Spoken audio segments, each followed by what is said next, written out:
मातृ शक्ति जगत जननी जगदम्बा अम्बा को प्रसन्न करने के लिए और भगवान देव अधिदेव महादेव को प्रसन्न करने के लिए, दोनों को प्रसन्न करने के लिए अलग अलग क्रम बनाए और दोनों के क्रम बिल्कुल अलग।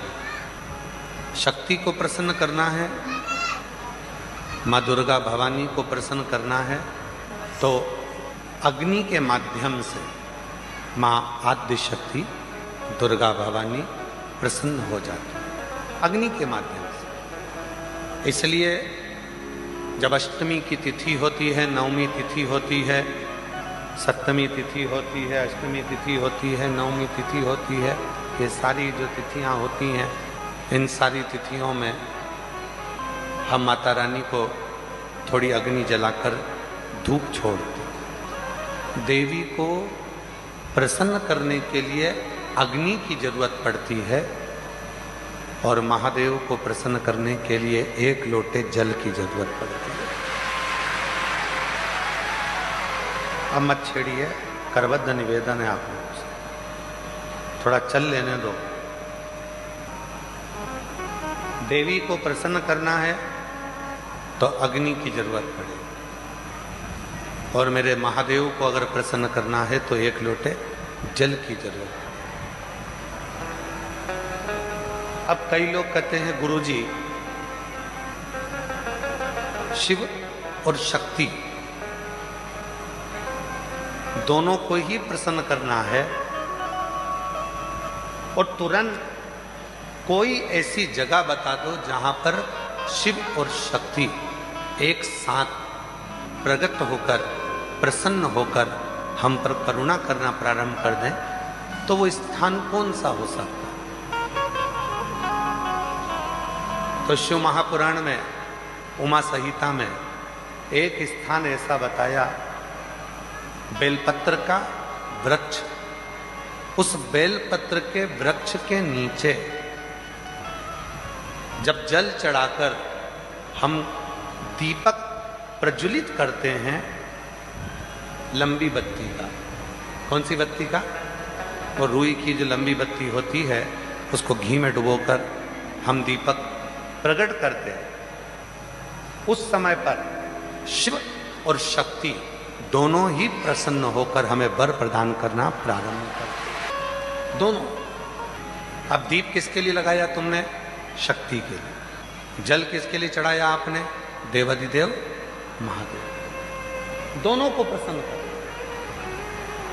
और देवी को जब कोई दीप लगता है, कुल देवी को, माँ आद्य शक्ति जगत जननी जगदम्बा दुर्गा भवानी को, माँ वीणा वादनी को, माँ शारदा को, माँ संतोषी को, माँ लक्ष्मी को, माँ जगत जननी दुर्गा भवानी को, कोई भी माता को यदि दीपक लगाया जाता है तो वो बत्ती गोल नहीं होती, वो फूल बत्ती का नहीं होता।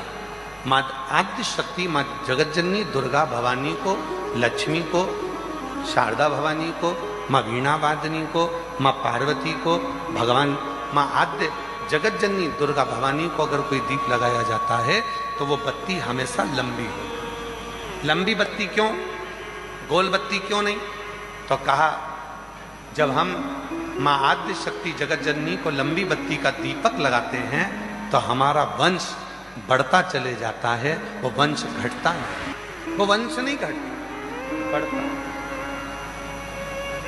इसलिए शिव और शक्ति, देवी को अगर प्रसन्न करना है तो अग्नि से होगा और अगर महादेव को प्रसन्न करना है तो जल से। तो कोई ऐसा स्थान जहां पर ये दोनों हम क्रम करें और हमारे ऊपर शिव और शक्ति की करुणा बरसे, तो कहा वो है बेलपत्री का वृक्ष।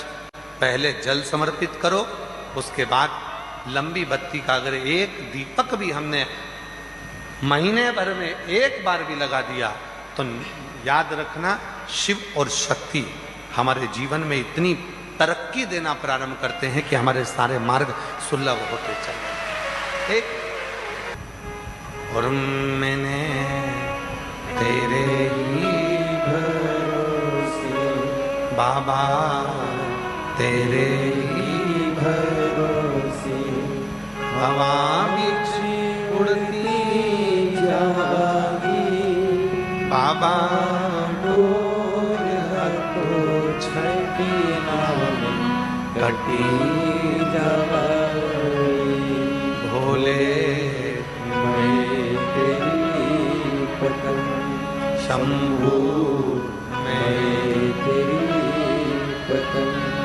हवा बिच उड़ती जावागी बाबा बोल हको छठी नाम कटी जावागी। शिव कथा कर रही है। अनलासुर एक ऐसा असुर था जिसने शिव और शक्ति दोनों से ही वर प्राप्त करे।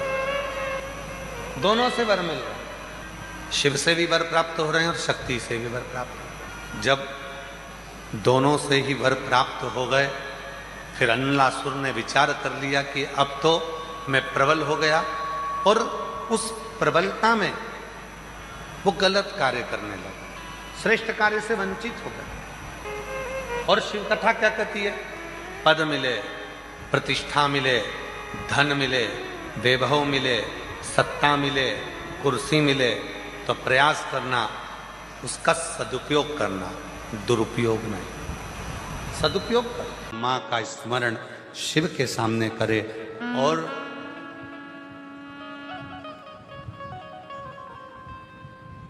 शिव का स्मरण माता के सामने करे तो माता प्रसन्न हो जाती है। प्रसन्न।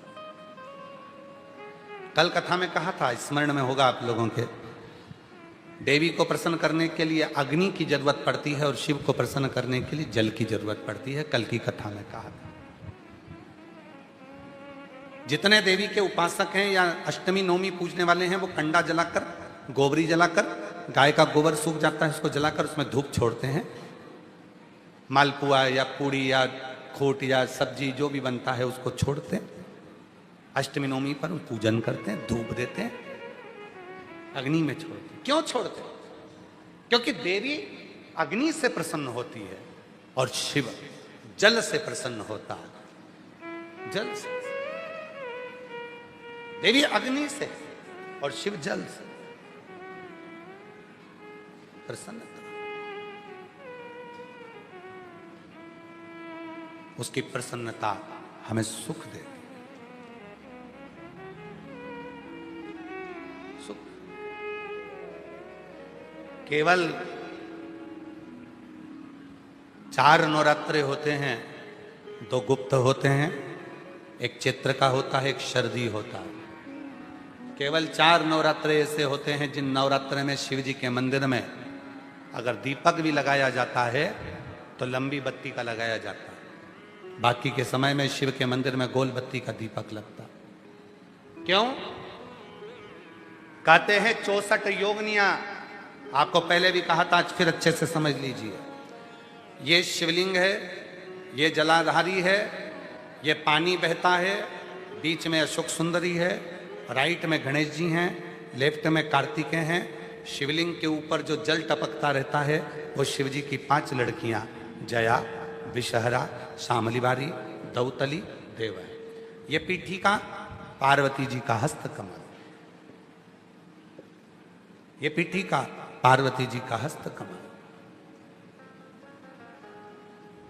इस पीठिका के नीचे जितना मोटा भाग रहता है, शिवलिंग जहां रखा है उस पीठिका का जितना मोटा भाग, जहां से पानी नीचे गिरता है, जितना मोटा भाग होता है, इतने पूरे मोटे भाग में मां आद्य शक्ति के 64 योगनियां यहां पर विराजमान होती हैं। जब हम जल समर्पित कर कर लंबी बत्ती का दीपक नवरात्रे में लगाते हैं तो ये 64 योगनियों की जो शक्ति है, 64 योगनियों का जो फल है, देवी की आराधना और साधना का जो फल है, भले हमने व्रत करा नहीं करा, भले हमने पूजन करी नहीं करी, भले हम नवरात्रे में कोई व्रत साधना तप नहीं कर पाए, कोई बात नहीं, पर जिसने शिव को जल चढ़ाया, ये जल बहकर यहां से निकलेगा। वहीं पर सम्मुख में शिव के लंबी बत्ती का घी का यदि दीपक लगाया, और कितना दीपक, दीपक कैसा? तो कहा जब हम शिव को नवरात्रे में केवल दिया लगाने के लिए जाते हैं, लंबी बत्ती होती है, तो उस दिए के अंदर घी को ज्यादा नहीं भरा जाता, केवल बत्ती को डुबोया जाता है और उस दिए में रखा जाता है, जलाया जाता है।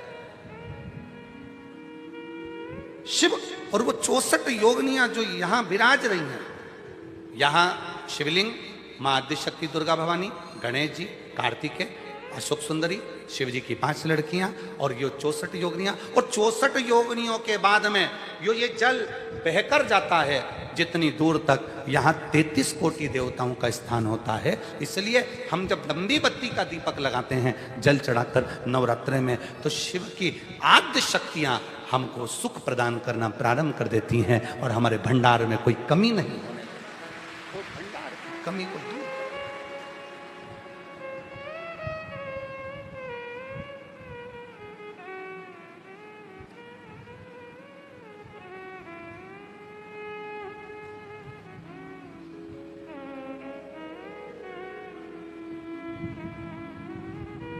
इसलिए कई लोगों ने तो गीत भी बनाया है, भजन भी बनाया है। वो कहते हैं ना, मैं तो लाई हूँ दाने अनार के, मेरी मैया के 9 दिन बाहर के, मैं तो लाई हूँ दाने अनार के, मेरी मैया के 9 दिन बाहर के। माँ आद्य शक्ति की आराधना साधना के साथ शिव की साधना हो तो वो बल देती है, वो बल। और जब बल मिलता है तो हमें सुख का अनुभव होने लगता है। कुछ मत करो, कलिकाल में, कलियुग में अगर शिव को पाना है तो पार्थिव शिवलिंग का निर्माण कर लो और 1 लोटा जल शिव को चढ़ाना प्रारंभ कर दो, शिव प्रकट हो। इससे सुंदर और क्या हो सकता है? इससे सरल और क्या हो सकता है? इससे सुंदर और क्या रीत हो सकती है? दुनिया की सबसे सरल पूजन अगर किसी 33 कोटि देवता में से किसी की होती है तो केवल देवाधिदेव महादेव की होती है। सबसे सरल,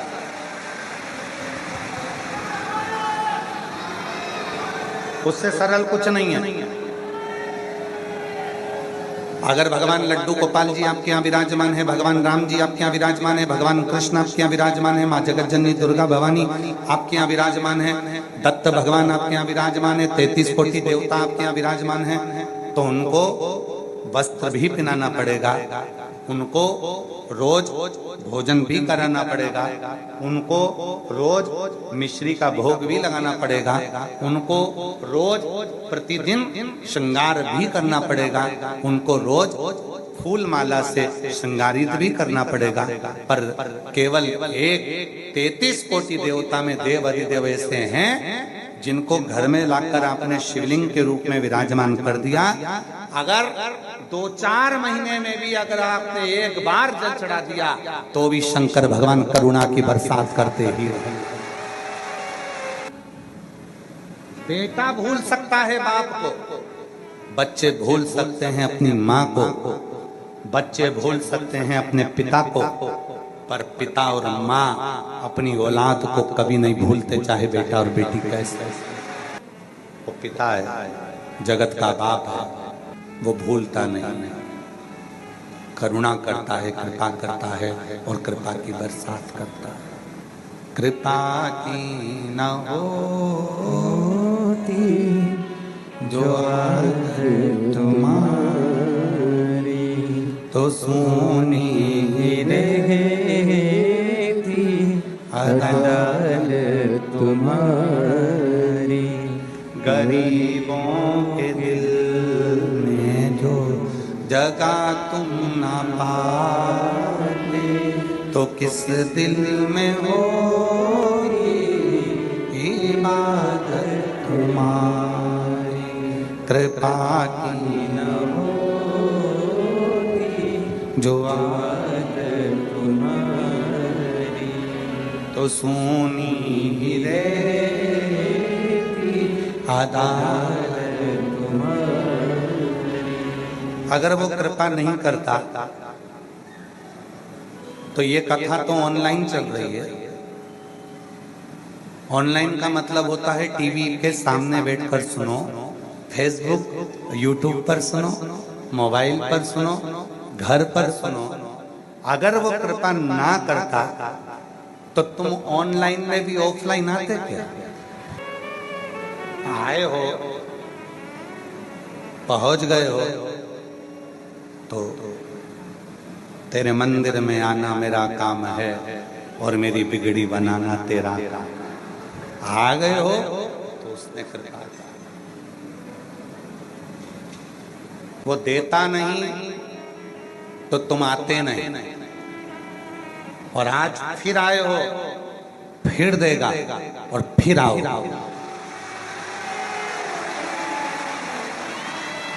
फिर देगा, फिर आओ वापिस, और मिलेंगे आप लोगों से गुरु पूर्णिमा की 24 से 29 जुलाई की जो कथा है, 15-20 दिन बाद फिर वही कथा जब आप सुनने आओगे, बात करेंगे आपसे कि सुनकर गए थे ऑनलाइन कथा, ऑफलाइन आकर क्या दिया उसने। आप खुद लिख कर भेजोगे कि मेरे बाबा ने मुझे दे दिया जो चाहिए। उस देता है तभी लोग आते हैं, वो देता नहीं तो कोई आता भी नहीं।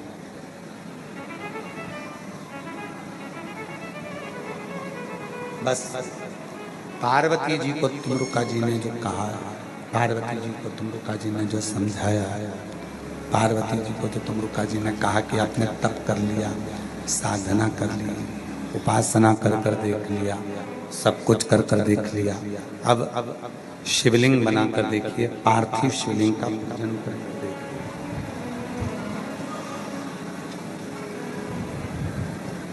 अब पार्थिव शिवलिंग का पूजन करो, पार्थिव शिवलिंग का निर्माण करो, पूजन करो, साधना करो। जब सारा तप पार्वती जी का हो गया, सारी उपासना पार्वती जी की हो गई, सारा तप साधना पार्वती जी की हो गई, सारी उपासना पार्वती जी की हो गई, आखिरी में केवल एक ही चीज बची थी, वो थी पार्थिव शिवलिंग का निर्माण कर कर एक लोटा जल समर्पित कर। और जैसे ही करा वैसे ही शंकर भगवान माता पार्वती की परीक्षा लेने के लिए उनके सामने प्रकट हो गए। जैसे अब तुमरुका जी ने उनको तरीका बताया पार्वती जी को। दशरथ जी के घर में जब संतान नहीं हुई तो गुरु बाबा ने उनको तरीका बताया कि यज्ञ करवा। भगवान कृष्ण के घर में जब संतान नहीं हुई तो गर्गाचार्य बाबा ने उनको तरीका बताया कि ऐसे शिव की साधना करो। दुनिया के लोग क्या कहते हैं, सियोर वाला गुरुजी तो ना जाने कहां कहां का टोना टोटका बताता रहता है, उपाय बताता रहता है। टोटका किसको कहते हैं कि सियोर वाला बाबा कह दे कि नींबू लाओ, सिर पे से उतारो, काट के फेंकिया, उसको टोना कहते, उसको टोटका कहते हैं। कहीं चौकी लगा कर बैठ जाए और कोई विद्या कर दे, उसको टोना टोटका कहते हैं। उपाय तो दशरथ जी ने भी अपने गुरुजी से पूछा था कि मेरे घर में 3-3 पत्नियां हैं और तीनों की औलाद नहीं है, कोई उपाय बताओ। तब उपाय बताया गया। भगवान कृष्ण के यहाँ जब संतान नहीं हुई तो उन्होंने गर्गाचार्य बाबा से पूछा कि मेरे घर में 16,108 रानियां हैं, कोई उपाय बताओ। तब उपाय बताया गया। शिव महापुराण की कथा आपकी समस्या का उपाय बता देती है, और वो उपाय जब आप करते हो तो अपने मंजिल तक पहुंच जाते हो। और एक उपाय सबको दिया शिव जी ने, तुमरुका जी ने वो उपाय सबको दिया, एक लोटा जल सारी समस्या। वो ऐसा उपाय तुमरुका जी ने बता दिया पार्वती जी को, शिव मिल गए। ऐसा